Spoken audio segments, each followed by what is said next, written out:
U.S. President Donald Trump is pissed at Israel. Watch this. As soon as we made the deal, they came out and they dropped a load of bombs, the likes of which I'd never seen before. The biggest load that we've seen. I'm not happy with Israel. You know, when I say, okay, now you have 12 hours, you don't go out in the first hour and just drop everything you have on them. So I'm not happy with them. I'm not happy with Iran either. But I'm really unhappy if Israel's going out this morning because of one rocket that didn't land, that was shot, perhaps by mistake, that didn't land. I'm not happy about that. You know what? We basically have two countries that have been fighting so long and so hard that they don't know what the fuck they're doing. Do you understand that? Hi, I'm Rebel Intel. This is a channel where I discuss intelligence, international relations, global security, conflict analysis and conflict resolution, and geopolitics and such. I'm going to try to answer some questions here and provide you some updates, and I appreciate all the new follows.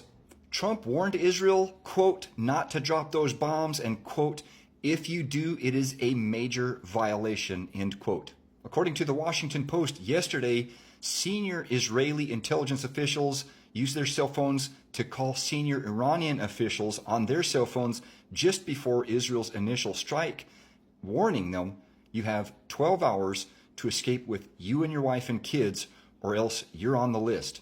Also, according to the Washington Post yesterday, the Netanyahu administration had met last year with the Biden administration, and they talked about an attack on Iran back then. Last year, Israeli Prime Minister Benjamin Netanyahu set motions in place to attack Iran long before Trump initiated efforts to resolve nuclear concerns through mediation. Partial significance of this is that as Israelis had met with their Biden administration counterparts to discuss mutual intelligence, that reportedly showed Iranian nuclear scientists resuming weaponization research, ultimately by the end of last year and through up to last week. U.S. intelligence community dismissed that and assessed that Iran was not building a nuclear weapon, period. And to be clear, assessment doesn't mean when the IC says we assess that Iran is not building a bomb, that it means we're continuing to monitor maybe they're building a bomb.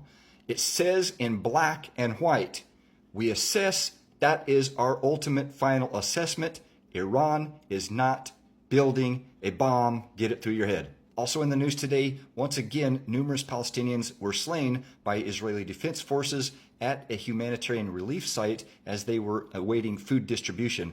We've discussed before how insurgents can embed with the civilians. This really complicates things, but the thing with Israel is that they're putting themselves in a corner by insisting on being the security providers for the humanitarian aid sites.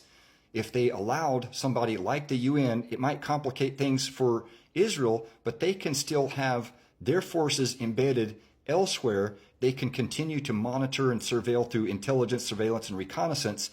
And if the insurgents fired upon UN personnel, most international relations theorists would probably agree that would make them terrorists. If the insurgents are firing upon Israeli defense forces, most international relations theorists would consider that insurgency because the IDF would be a legitimate military target. Obviously, the thing that really complicates things is when the insurgency embeds itself within the civilians, but most international relations theorists argue that that's to be expected from a non-state actor insurgency group, and the larger, more powerful nation state with its broader international support should practice more restraint.